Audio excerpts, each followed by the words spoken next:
জিলহজরে চাঁদ উঠেছে, দরবার হলো শুরু।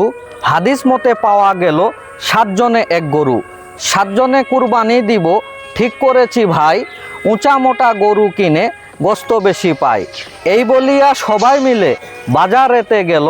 উঁচা মোটা গরু দেখে কুরবানি কিনিল। ঈদের নামাজ পড়ে এসে জবাই করলো গরু। সেখান থেকে কেবল বাপু ঝগড়া হলো শুরু। সেলিম বলে সলিমউদ্দিন, সত্য কথা বটে, খালি দেখি হাড় হাড্ডি, সিনা গেল কোটে। হাড় হাড্ডি সবই আছে, সিনা কেনবা নাই। রাফি বলে বিদেশেতে চালান হইছে ভাই। কি বলে রাফি শুধু ঝগড়া লাগার জম, নিজের ভাগত ফেলায় বেশি, পরার ভাগত কম। এই বলিয়া হুড়াহুড়ি লাগলো পিটাপিটি। কেউ বা এসে করে রে বাপু গোস্ত ছিটা ছিটি।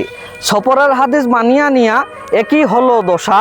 একেবারে মিটে গেল গোস্ত খাওয়ার আশা।